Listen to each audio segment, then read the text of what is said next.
You're watching NFT Talk with Brick Astley.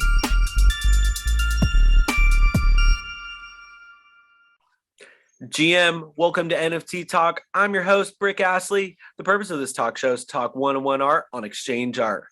Today's guest is Michael Miller, dark artist with a pinch of insanity. His life goal is to create a universe built from his art. Mike, welcome to the show. We really appreciate your time here to talk about your work on the blockchain. How's it going? Thank you for having me. Hey, I really appreciate it. For those that don't know you, I know you. I've been fortunate enough to get to know you through the 21 DAO and the Twitter Spaces. But for those that don't know you, can you give me a little bit of background on yourself, how you came to the Solana blockchain, and how you came to producing your art? Sure. Well, I've been drawing since a kid, like a normal story. But I've been drawing dark art specific probably around 2015 in the physical art world. And I opened a shop in October 2018 where I started actually trying to sell my work. So up till then, when people would ask me, I'm like, I'm not selling, but I will be selling. So it was kind of something that was off. And I think about mid-January, I decided I heard Chet Zar on the Dark Art Society podcast, and he had interviewed guests like Jamie Wales and such. And my buddy Alejandro also talked about NFTs. So I started hearing this NFT thing. I was like, what is that? And there's all this hype about it. So it's like, you know what? I'm going to give it a shot. So I ended up coming into Tezos, because it was kind of preached to me like the gas fees on ETH. There are pluses and minuses of that, but the tryout on Solana or Tez, because if you make mistakes, and I was assuming I make a lot of them, that those would be the cheaper places to do it at. So I did a couple editions on Tez. I burned a lot of things, made a lot of mistakes. Then Jamie Wells. I think that's when I saw Jamie Wells and started talking to Jamie Wells. And I've known her kind of from the physical art world, coming into NFTs. And she was doing quite well on Solana. And I was able to ask her questions about it. And she helped me and my friend Tanya also try out Solana. And Tanya's on a break, but she'll be coming back. Tanya Pamala is a really good artist. So I ended up going on to Holoplex with her, and I had a couple of buyers like JS and Cliff Rogers, which kept mentioning exchange. And I was like, I keep hearing exchange from these people that are buying from me. So I need to, look into that. Why is that? And it turned out, I think because the secondary market was preferred. So I went to exchange, and I've been there. So I did a full collection of Deadlands, and it just completed, sold out. And then I had like a nice drop for the participants, which also doubled as a raffle ticket. And I just did the giveaway today, and MD Stevens won. And I'll plan to do that on my next collection that's currently going, which is Saints and Sinners. How'd you come up with the idea of doing the raffle? I love the idea of getting one of your pieces as a raffle ticket. Can you give me that inspiration? That seems like a really innovative tokenomic. Yeah. Initially, I had no plans of doing any special things besides my friendship, but I like to do, stuff like a surprise. Or to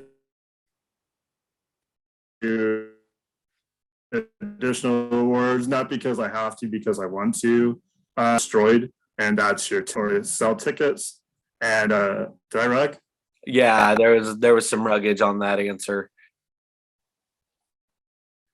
Is pretty much the whole answer. I'm sorry. Can you hear me? Are you I'm rugging again? There, I think you're better. Okay, where did I end off at? So there was the people doing stuff where they're giving out tickets or oh no. Okay, tickets. No, you're good. Tickets or NFTs which you had to destroy to get something. This one, I just wanted to give to them. They could keep it, and it kind of was an entry. And they also could, if they got multiple of my pieces, I gave a window where they could actually sell them or trade them off before I called the raffle, so that people could still disperse them to other people, which also could get them. That's cool. That's pretty novel to be able to do that and have work to do that.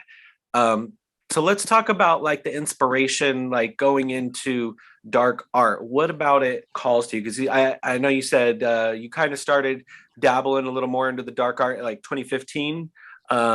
Is that can you talk to me a little bit about the transition from maybe your primary art into the darker art? So I've always liked darker art. It's just that I tried to do art that would sell prior to that in my style, but I felt like I had to do something maybe more contemporary. So yeah, I've always done it, but then I committed at one point just to do purely dark art, and that's their specific shows where I kind of have to go somewhere else.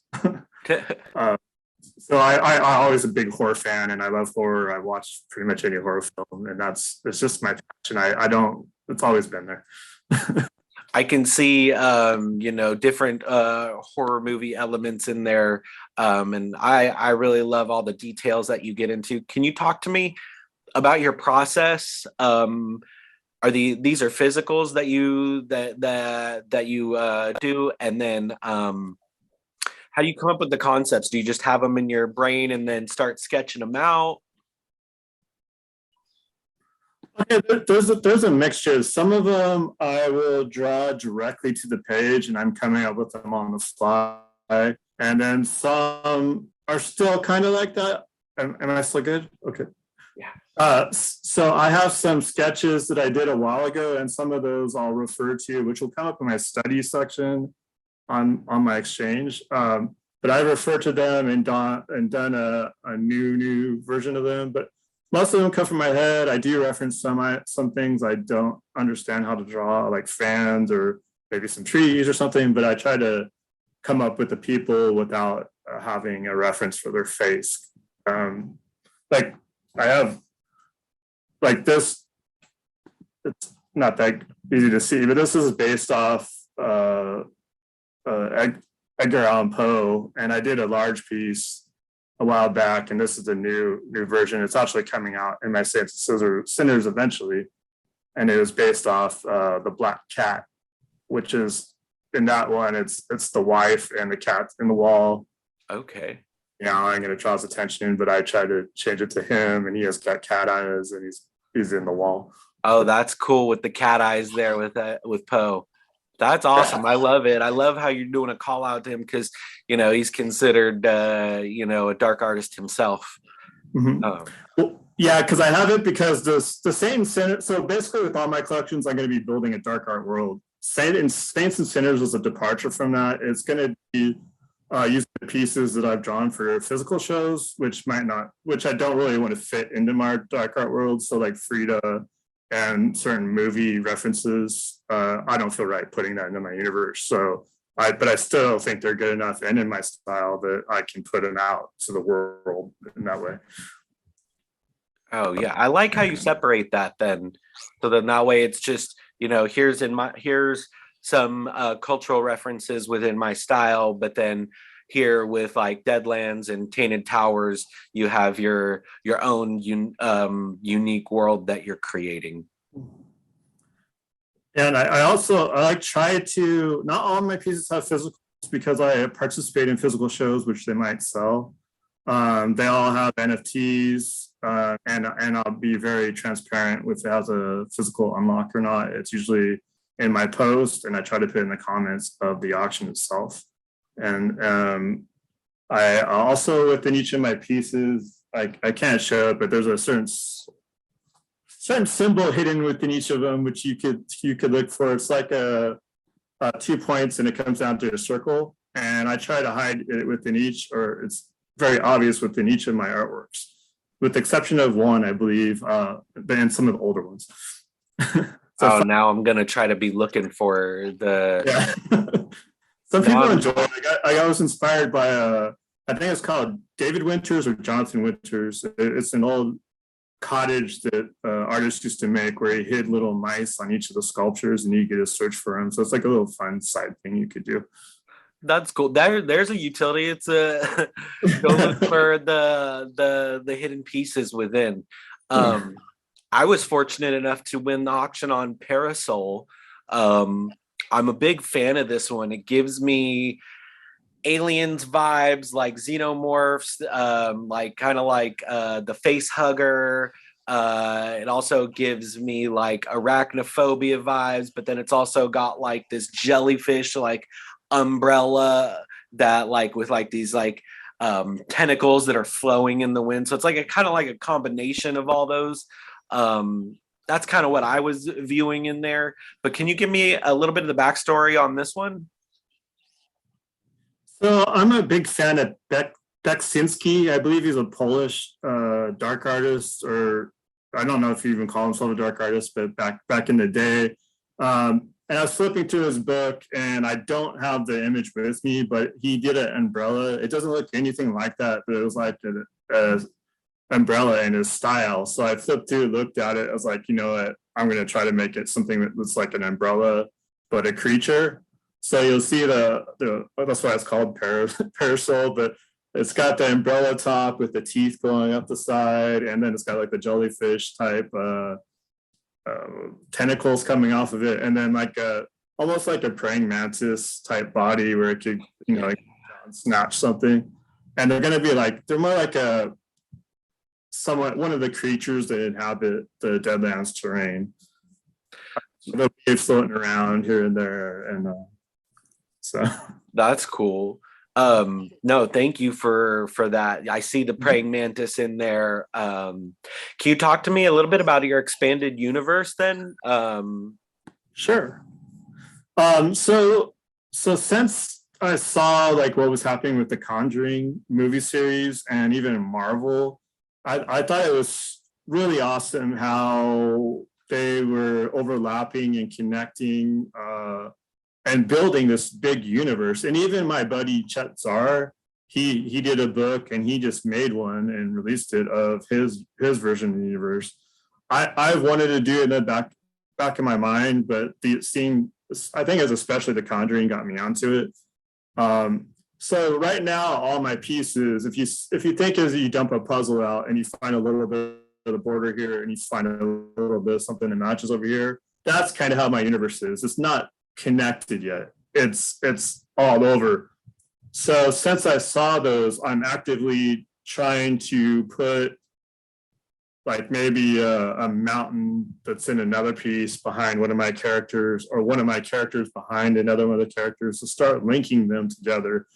And what even helped me even more is the fact that I figured out I needed to do collections for NFTs. So I was like, great, now I can group these pieces into a collection, which helped me place them in my world. And I get in, figure out what the heck to name that part of my world now. So it kind of, at first it was very off-putting for me, the idea of making a collection, but now I was like, you know, this is actually helping me, you know, grab those disorganized thoughts and put them together. So each collection will have a piece of 13, and they will be series, because I can't stop at 13 on Deadlands. It will come later, but there should be another 13. With the exception of, are you gone? Are you there? No, I'm here. Oh no. Are you back? Yep. Okay.